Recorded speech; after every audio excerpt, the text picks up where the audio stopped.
Hi, this is Reggie Mara. It's October 30th, 2025, and I'm here with the third video concerning the relationships among American history and current events. Last episode, we spoke a little bit about the collective shadow of the United States and mentioned that it emerges through an unhealthy iteration of masculine energy in a virtual absence of healthy feminine energy. And I want to go a little bit deeper into that language today, what we mean by masculine and feminine and healthy and unhealthy. So we're not speaking here about men and women. When we say unhealthy masculine energy, we're not saying men are bad. And when we speak about healthy feminine energy, we're not saying women are good, although both men and women can be bad or good, but you knew that already.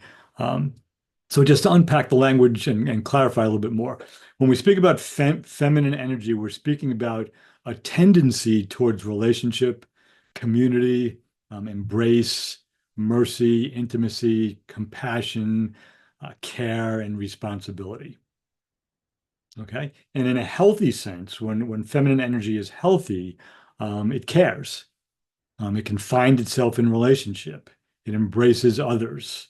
Um, when it's unhealthy, it loses its sense of self in relationship, can become codependent, um, and loses any sense of autonomy or assertiveness, or agency, for example. All right. So that's the healthy and unhealthy feminine. When we speak about the masculine, we're speaking about an energy that tends toward individualism as opposed to the feminine relationship and community, tends towards solitude, favors justice over mercy, favors reason over compassion. It asserts itself. It's knowing rather than caring, and it cares.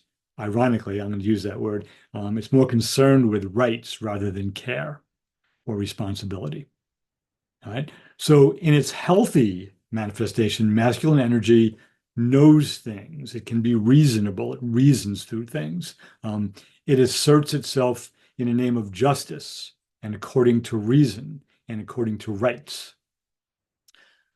In its unhealthy iteration, in the extreme version of that masculine energy, we could say it's all head and no heart. It cares about justice, but not about mercy, about um, knowing and reason and rationality, but not about compassion. It doesn't care as long as it knows. It knows the rules and it enforces them regardless of context or circumstances. It puts the self above others as better than others. So that's the unhealthy masculine.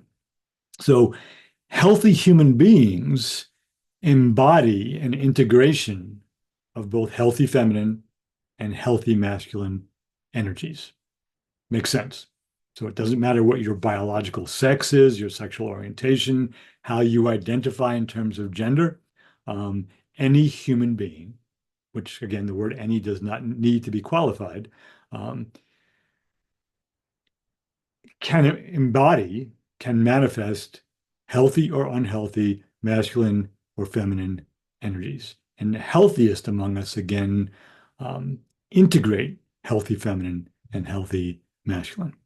So, just to put this in a historical context, to the extent those who founded the United States of America um, knew enough history, and they did, to move from monarchy, which they were trying to escape, um, to an experiment with the rule by, of, and for the people, those founders manifested healthy feminine energy, community, and relationship among the delegates from the several states um, who would come together to form the United States, and also the healthy masculine energy that allowed them to establish rules, rights, and a sense of justice in their conventions and in the Constitution that they finally served up.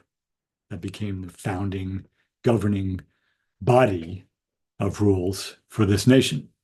Okay, so that's their healthy feminine and masculine.